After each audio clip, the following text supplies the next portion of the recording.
नमस्कार, अब दुनिया के फटाफट बुलेटिन में आप सभी का स्वागत है और नजर डालेंगे आज की खास खबरों पर।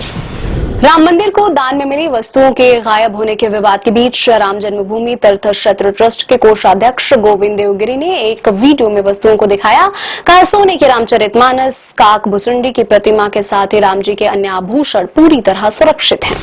उत्तर प्रदेश के मुख्यमंत्री योगी आदित्यनाथ ने कहा, पिछले कुछ दिनों से विपक्ष द्वारा भारत की सनातन आस्था पर प्रहार करने की कितनी शरारतें हो रही हैं, किस प्रकार की बयानबाजी की जा रही है। जो कांग्रेस कहती थी कि राम है ही नहीं, कृष्ण है ही नहीं, अयोध्या में जो कांग्रेस और समाजवादी पार्टी बाबरी ढांचे का समर्थन करके उसके लिए घड़ियाली आंसू बहा रही थी, आज वही कांग्रेस समाजवादी पार्टी गिरगिट की तरह रंग बदल रही है। कांग्रेस और समाजवादी पार्टी को भगवान राम पर बोलने का कोई अधिकार नहीं है।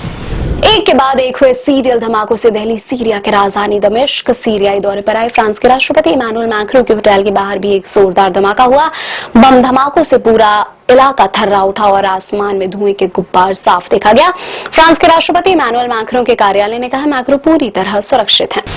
प्रधानमंत्री नरेंद्र मोदी ने इंडोनेशिया की संसद में कहा, भारत का दृढ़ विश्वास है कि संयुक्त राष्ट्र सुरक्षा परिषद में सुधार में अब और देरी नहीं की जा सकती है। कहा, भारत और इंडोनेशिया के बीच आपसी सद्भावना और भरोसे से हमारे नागरिकों के लिए नए अवसर पैदा होने चाहिए।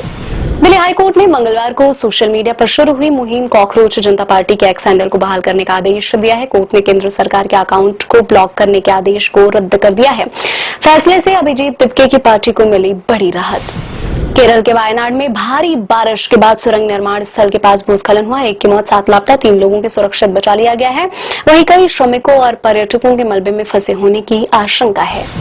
वर्ष 2008 के अहमदाबाद सीरियल बम ब्लास्ट मामले में गुजरात हाईकोर्ट ने एक ऐतिहासिक फैसला सुनाया है। हाईकोर्ट ने निचली अदालत के फैसले को पूरी तरह मान्य रखते हुए 38 दोषियों को सुनाई गई फांसी की सजा और 11 दोषियों को दी गई उम्र कैद की सजा को बरकरार रखा है। इसके साथ ही कोर्ट ने दोषियों द्वारा सजा के खिलाफ दायर की गई सभी अपीलों को खारिज कर दिया है।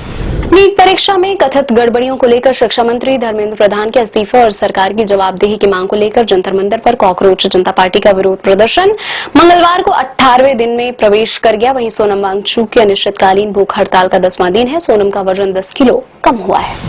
आम आदमी पार्टी के प्रमुख अरविंद केजरीवाल ने कहा, वे 3 प्रमुख वाहन निर्माताओं को पत्र लिखकर लिखित आश्वासन मांगेंगे कि E20 ईंधन का कार के इंजन का पर कोई प्रतिकूल प्रभाव नहीं पड़ता है। दिल्ली हाईकोर्ट ने वर्ष 2020 में राजधानी के उत्तर पूर्वी हिस्सों में हुए दंगों के पीछे कथित बड़ी साजिश से जुड़े यूएपीए मामले में अतहर खान को जमानत देने से इनकार किया। कोर्ट ने कहा, आरोपी जमानत का हकदार नहीं। प्रधानमंत्री नरेंद्र मोदी को इंडोनेशिया का सर्वोच्च सम्मान Bintang Adipurna of the Republic of Indonesia से सम्मानित किए जाने के बाद कांग्रेस का तंज। कहा, भारत के प्रथम प्रधानमंत्री पंडित जवाहरलाल नेहरू को यह सम्मान 1995 में मरणोपरांत मिला था और इसके लिए कोई जुगाड़ भी नहीं करना पड़ा था। भाजपा ने कहा, यह सम्मान इस्लामोफोबिया का विमर्श फैलाने वाले विपक्ष के लिए जोरदार तमाशा है। केंद्रीय गृह मंत्री अमित शाह और दिल्ली की मुख्यमंत्री रेखा गुप्ता ने शहर के सार्वजनिक परिवहन ढांचे को मजबूत करने के लिए 300 इलेक्ट्रिक बसों को हरी झंडी दिखाकर रवाना किया। दोनों ने दक्षिण दिल्ली के आर के पुरम में आयोजित एक कार्यक्रम में बहुस्तरीय बस डिपो की आधारशिला भी रखी। पश्चिम बंगाल के मुख्यमंत्री शुभेंदु अधिकारी दक्षिण 24 परगना जिले के बारुईपुर पहुंचे। उन्होंने वहां 11 साल के उस बच्ची के माता पिता से मुलाकात की जिसकी कथित तौर पर बलात्कार के बाद हत्या कर दी गई थी। उन्होंने दोषियों के खिलाफ सख्त कार्रवाई का भरोसा दिलवाया। महाराष्ट्र के परिवहन मंत्री प्रताप सरनाइक ने विधानसभा में बताया, सरकार लाइसेंसिंग प्रक्रिया को आसान बनाने की नई नीति के तहत 1 अगस्त 2026 से ड्राइविंग लाइसेंस हासिल करने के लिए निवास प्रमाण पत्र अनिवार्य करेगी। प्रधानमंत्री नरेंद्र मोदी और इंडोनेशिया के राष्ट्रपति प्रबोवो सुबियांतो के बीच वार्ता। बातचीत में इंडोनेशियाई सैन्य बलों को ब्रह्मोस मिसाइलों की आपूर्ति, समुद्री सुरक्षा सहयोग को मजबूत करने और महत्वपूर्ण खनिजों की आपूर्ति श्रृंखला को सुदृढ़ बनाने पर सहमति बनी।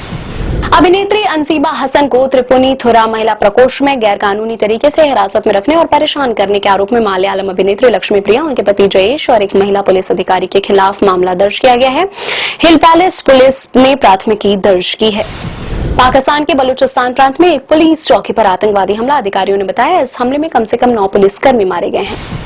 लगातार तेजी के बाद शेयर बाजार में गिरावट। सेंसेक्स 104 अंक टूटकर 78,181 अंक पर बंद। निफ्टी भी 32 अंक के नुकसान के साथ 24,399 अंक पर रहा।